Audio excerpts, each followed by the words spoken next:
أعوذ بالله من الشيطان الرجيم بسم الله الرحمن الرحيم والله جعل لكم مما خلق ظلالا وجعل لكم من الجبال أكنانا وجعل لكم سرابيل تقيكم الحر وسرابيل تقيكم بأسكم كذلك يتم نعمته عليكم لعلكم تسلمون۔ یہ سورۃ النحل کی آیت نمبر 81 ہے۔ ترجمہ ان آیات کا یہ ہے، اور اللہ نے تمہارے لیے ان چیزوں سے جو اس نے پیدا کی سائے بنا دیے، اور تمہارے لیے پہاڑوں میں سے چھپنے کی جگہ بنائی، اور تمہارے لیے کچھ قمیصیں بنائی جو تمہیں گرمی سے بچاتی ہیں، اور کچھ قمیصیں جو تمہیں لڑائی میں بچاتی ہیں۔ اسی طرح وہ اپنی نعمت تم پر پوری کرتا ہے تاکہ تم فرما بردار بن جاؤ۔ ان آیات میں جو ظلالن کا لفظ آیا ہے، یہ ظلن کی جمع ہے جس کے معنی سائے کے ہوتے ہیں، اور اسی طرح اکنانہ اور اکنہ یہ دونوں کنن کی جمع ہیں جن کے معنی چھپاؤ کی جگہ ہوتی ہے، جیسے وقالوا قلوبنا فی اکنہ، اور انہوں نے کہا ہمارے دل پردے میں ہیں۔ تو یہ جو نبی کریم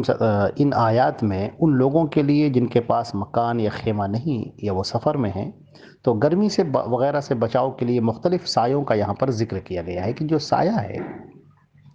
یہ بھی اللہ کی بہت بڑی نعمت ہے، جیسے درختوں کا سایہ، مکانوں اور دیواروں پہاڑوں کا سایہ، آبادیوں کا سایہ، چھتریوں کا سایہ، غرض یہی سائے گرمی، سردی اور بارش سے بچانے کے کام آتے ہیں۔ اسی طرح وجعل لکم من الجبال اکنانا، اور اس میں پہاڑوں کی قدرتی غاریں، کھود کر بنائے ہوئے مکان اور پہاڑوں میں کھود کر بنائی ہوئی لمبی سرنگیں جن میں فوجی سامان، اسلحہ، جہاز اور فوج محفوظ رکھی جاتی ہے، یہ سب شامل ہیں۔ اسی طرح وہ لباس جو تمہیں گرمی سے بچاتے ہیں،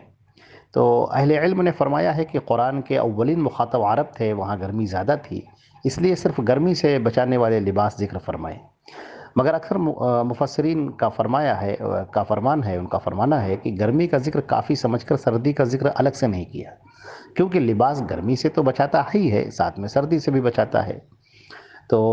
اور عرب میں گرمی کا زیادہ ہونا، تو اسی صورت کے شروع میں جانوروں کا ذکر کرتے ہوئے فرمایا لکم فیہا دفء، تمہارے لیے ان میں گرمی حاصل کرنے کا سامان ہے۔ تو معلوم ہوا کہ عربوں کو بھی سردی سے بھی بچنے کی ضرورت تھی، اس لیے یہ بات زیادہ قوی ہے کہ قرآن مجید میں صرف گرمی کا ذکر کر کے سردی سے بچانے کی نعمت پر غور کرنا سننے والوں پر چھوڑ دیا گیا۔ اچھا، اس میں تمہارے لیے گرمی حاصل کرنے کا سامان ہے، اس میں سردی کا بچاؤ کا ذکر ہونے کی وجہ سے ذکر نہیں کیا۔ وَسَرَابِيلَ تَقِيكُمْ بَأْسَكُمْ، اس میں کہ جو تمہیں جنگوں میں جو تمہاری حفاظت کرتی ہیں، اس میں زرہ آ گئی، خود آ گئی، یا جو بلٹ پروف آج کل جو جیکٹیں ہیں وہ آ گئیں، گاڑیاں ہیں، ٹینک ہیں، سب اس میں شامل ہیں۔ تو یہ اللہ رب العزت نے ان نعمتوں کا ذکر فرمایا ہے، اور ان نعمتوں کے ذکر فرمانے کے بعد یہ بات فرمائی کہ لعلکم تسلمون، تاکہ تم فرما بردار اور اللہ کے تابع فرمان بن جاؤ، اللہ کی تابع داری کرنے والے بن جاؤ۔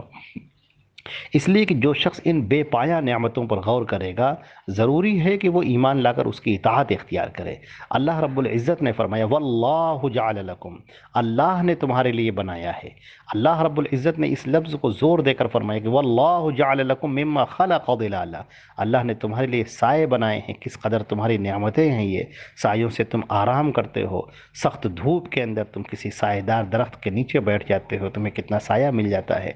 اور اللہ رب العزت نے جو پہاڑ بنائے ہیں، پہاڑوں میں تم سرنگیں بناتے ہو، اور اسی طریقے سے اللہ نے تمہارے لیے لباس بنائے ہیں، یہ لباس تمہیں گرمی سے بچاتے ہیں، لباس تمہیں سردی سے بچاتے ہیں، لباس تمہیں جنگوں سے محفوظ رکھتے ہیں، جنگوں میں کام آنے والے لباس ہیں جیسے زرہ بختر وغیرہ ہے۔ تو اللہ رب العزت نے فرمایا کہ یہ سب تمہیں کس نے ہنر بخشے ہیں، یہ زرہ بنانے کا ہنر تمہیں کس نے دیا ہے، تم مکانات بناتے ہو، یہ مکان بنانے کا ہنر تمہیں کس نے دیا ہے، تم کھانا کھاتے ہو، کھانا پکانے کا یہ ہنر تمہیں کس نے دیا ہے، تمہاری زبان پر یہ ذائقہ کس نے بخشا ہے، تمہاری آنکھوں کے اندر یہ دیکھنے کی طاقت کس نے رکھی ہے، ہاتھوں کے اندر لقمے کو اٹھانے کی طاقت، کام کرنے کی طاقت یہ کس نے رکھی ہے، پیروں میں چلنے کی طاقت کس نے رکھی ہے، یہ اللہ نے رکھی ہے۔ اللہ رب العزت نے تمہیں دیا ہے، اللہ رب العزت نے تمہیں نوازا ہے۔ تمہاری پیدائش کس نے کی ہے، تم کیسے پیدا ہوئے، اللہ رب العزت نے اس کا انتظام کیا، اللہ رب العزت نے تمہیں پیدا کیا ہے۔ لہٰذا جو خالق ہے تمہارا، وہ اسی لائق ہے کہ اس کی عبادت کی جائے، اسی کی حمد گائی جائے، اسی کا شکر ادا کیا جائے، اس کے حضور اپنے حمد اور شکر کے کلمات پیش کیے جائیں، اس کے سامنے اپنی عاجزی کا اعتراف کیا جائے، اس سے توبہ کی جائے، اس سے استغفار کیا جائے، اور اس کے بتائے ہوئے احکامات پر چلنے کی کوشش کی جائے، اور جہاں پر آپ عمل نہ کر سکیں وہاں اللہ سے استغفار اور توبہ طلب کریں، یعنی اپنے آپ کو مکمل اللہ کے حوالے کر دینا، اللہ کے سامنے سرنگوں کر دینا، سجدہ ریز ہو جانا، یہ وہ چیز ہے جو اللہ رب العزت کو مطلوب ہے۔ اور بندہ اللہ کی نعمتوں سے فائدہ اٹھائے، اور نعمتوں سے فائدہ اٹھانے کے بعد پھر اللہ کے ساتھ کفر کرے، اللہ کا انکار کرے، اللہ کے بارے میں بری بری باتیں کرے، اللہ کی بنائی ہوئی تقدیر کے بارے میں بری باتیں کرے، اللہ رب العزت کے بنائے ہوئے اس نظام کو، یہ پورا نظام جو دنیا کا چل رہا ہے اس کو برا بھلا کہے، زمانے کو گالیاں دے، زمانے کو برا بھلا کہے، تو یہ چیزیں اللہ کو پسندیدہ نہیں ہیں۔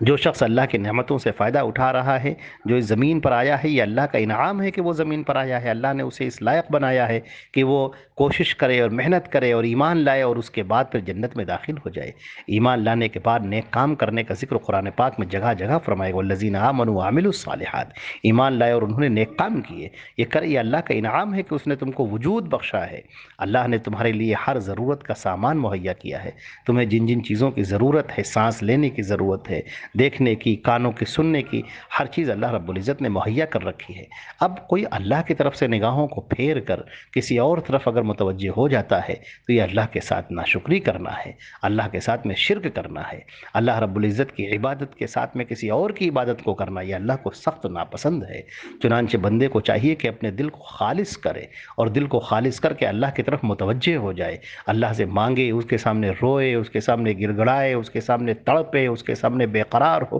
اس کے سامنے اپنے الفاظ میں دعائیں کرے، التجائیں کرے، اللہ کے ساتھ اللہ سے مانگے، تو آپ دیکھیں کہ اللہ کی رحمت اس پر ٹوٹ کر برس جاتی ہے۔ اللہ رب العزت اس کو اپنی آغوش رحمت میں لے لیتا ہے۔ اللہ رب العزت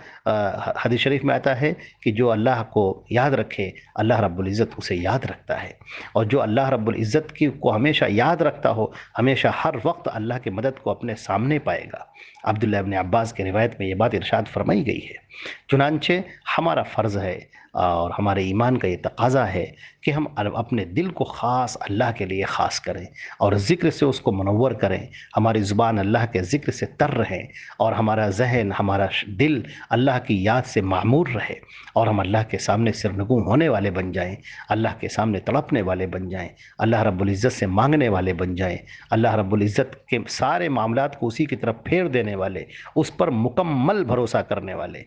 اس کے اوپر ایک اٹوٹ یقین رکھنے والے ہم بن جائیں۔ اللہ رب العزت کی ذات پر اگر ہم مکمل یقین رکھیں گے، اٹوٹ ہمارا یقین ہوگا، تو اللہ تعالیٰ فرماتا ہے وَمَن يَتَوَكَّلْ عَلَى اللَّهِ فَهُوَ حَسْبُهُ، جو اللہ کے اوپر توکل کرتا ہے اللہ اس کے لیے کافی ہے۔